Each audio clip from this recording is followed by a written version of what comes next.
अजय होने के साथ साथ रहस्यमय भी था। तो खम्मा गणी राम राम से स्वागत है आपका हमारे सुंदर भारत और सुंदर राजस्थान में। आजा दुर्ग जो 13 बार अंग्रेजों का आक्रमण सहने के बाद भी अजय रहा, जो अनेक बार मुगलों का आक्रमण सहने के बाद भी अजय रहा। आखिर इसके अजय रहने में ऐसे क्या कारण थे? इन सब के चलते ही हमने यहाँ एक दो लोकलों से भी बातचीत की। अरे हेलो भाई, आप यहीं के हो क्या? हेलो भाई।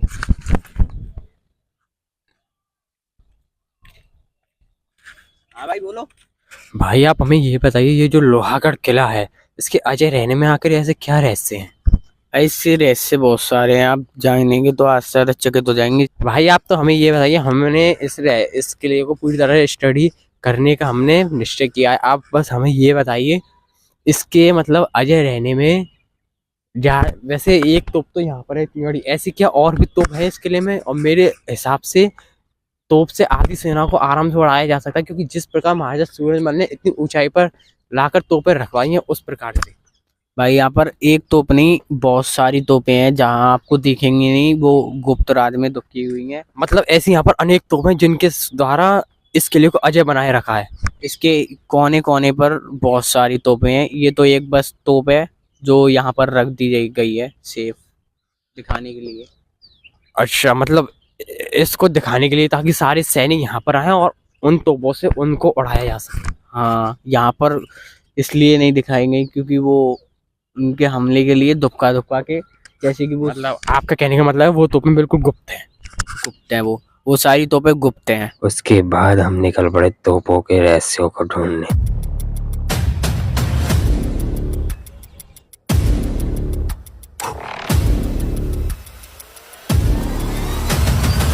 जिनमें एक तोप थी हनुमान जी मंदिर के पास। ये तोप शायद इतनी ऊंचाई पर लाकर इसलिए रखी गई होगी ताकि ये पूरे भरतपुर शहर को कवर कर सके, जिससे जो भी इस भरतपुर शहर में जहाँ जिस भी रास्ते से अगर इस किले पर आक्रमण करने की कोशिश करे तो इसको वहीं ढेर की ढेर कर दे। दूसरी तोप शायद इसलिए यहाँ लगाई गई होगी कि अंग्रेज या मुगलों की सेना अंदर आ भी जाती है तो वैसे ये नामुमकिन है, क्योंकि इस तरह से किले के गेट बने होने के बावजूद इसके अंदर आने का सवाल ही नहीं है। लेकिन कोई अंदर के हिस्से में पहुंच भी जाता है तो इस तोप के द्वारा उनको रोकना बहुत ही सरल हो जाता होगा। लेकिन ये दोनों तोपें बहुत आसानी से मिल गई। लेकिन तीसरी तोप जिसे ना तो हमने सोचा ना ही आप सोच पाएंगे उस जगह पर है।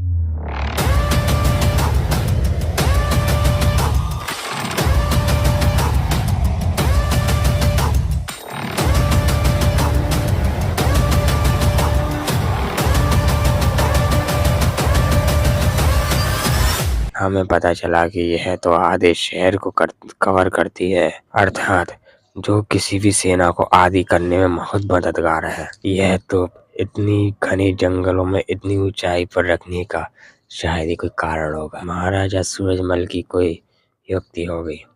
खैर छोड़ो, अब हम चलते हैं चौथी तोप की तरफ। ये चौथी तोप इससे भी कहीं परे और आपकी और हमारी कल्पना जहाँ तक जाती है उससे भी परे थी। ये तोप ऐसी जगह स्थापित थी कि मैं ये तोप देखकर मान गया महाराजा जाट वंश के संस्थापक एवं लोहागढ़ किले के महाराजा सूरजमल यानी सुजान सिंह को। ये तोप देखकर हम तोप की तरफ गए। हमने तोप के चारों तरफ देखा, तोप की तरफ देखा, तोप के चारों तरफ रास्ते को देखा। हमें एक ही रास्ता उसमें से समझ आया, लेकिन ये तो ऐसी जगह रखने का क्या कारण रहा होगा ये तो हम नहीं जान सके। लेकिन हम उस तोप की तरफ बढ़ते चले गए।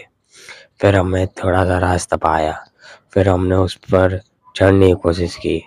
फिर मेरे बहुत प्रयास होने के बावजूद थोड़ा बहुत चढ़ पाया।